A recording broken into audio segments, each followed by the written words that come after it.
The gun in his hand was simply a tool, but a perfectly crafted one. Gold type was inlaid into the blackish green metal. It spelled the smith's name. This detail spoke of its creator's pride and confidence. It was not a Piltovian weapon, those gaudy things that attempted to function with the minuscule amounts of magic available in those lands. This gun was made by a true forge master. Magic pulsed from its bronze Ionian heart. He wiped the gun's stock a fourth time. He couldn't be sure it was clean until he wiped it down 4 times. Didn't matter that he hadn't used it. Didn't matter that he was only going to stow it in the bag under the bed.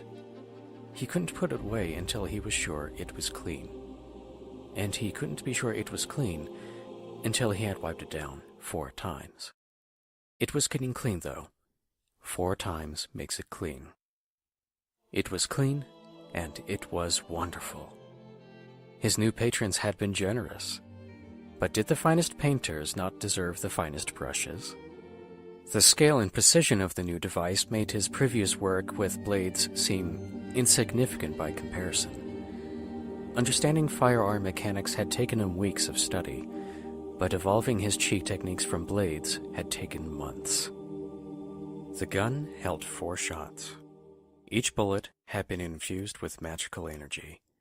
Each bullet was as perfect as a Lysillan monk's blade. Each bullet was the paint from which his art would flow. Each bullet was a masterpiece. It didn't just cut apart the body, it rearranged it. The rehearsal at the mill town had already shown the gun's potential, and his new employers had been pleased with the work's reception. He had finished polishing it, but with the gun in his right hand, the temptation was too great. He knew he shouldn't, but he unpacked the black eel-skin bodysuit. He drew the fingertips of his left hand across the slick surface of the clothes. The feel of the skin's oily surface quickened his breath.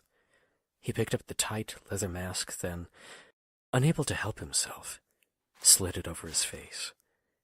It covered his right eye and mouth. It constricted his breathing and removed his depth perception. Delightful. He was putting on the shoulder armor when the bells he'd hidden on the steps leading up to his room sounded. He quickly folded up the weapon and removed the mask. "Hello?" the maid asked through the door. The lilt in her voice hinted to an upbringing far south of this town.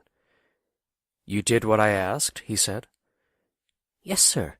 A white lantern every 4 yards. A red lantern every 16. "Then I can begin," Cottage Inn said as he swung open the door to his room. The woman's eyes widened as he exited his room. Jhin was well aware of how he looked. Normally, it elicited pangs of self-conscious loathing. But today was a performance day. Today, Cottage Inn cut a slender, elegant figure as he walked out with a cane. He was hunched, and his cloak seemed to cover some huge deformity on his shoulder, but a jaunty stride belied this. He forcefully tapped the cane ahead of him as he marched toward the window. He tapped the frame rhythmically, 3 beats, then a 4th.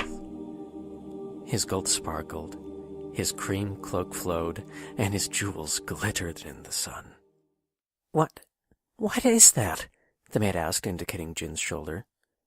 Jhin paused for a moment to study the woman's cherubic face.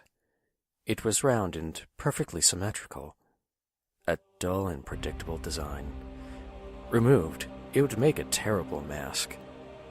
"It's for the crescendo, my darling," Cottage Inn said. From the inn's window, he had a clear view of the rest of the town in the valley below him. This performance had to be wonderful, but there was still so much work to do. The councilman would be returning this evening, and so far, all of Jin's plans for tonight seemed uninspired. "I brought some flowers for your room," the woman said, walking past him.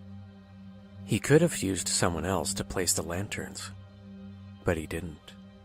He could have changed clothes before opening his door, but he didn't. Now she had seen Cottage Inn in his finery. The inspiration he needed was so obvious now. so preordained. There was never a choice. There was no escaping the art. He would have to make this maid's face more interesting.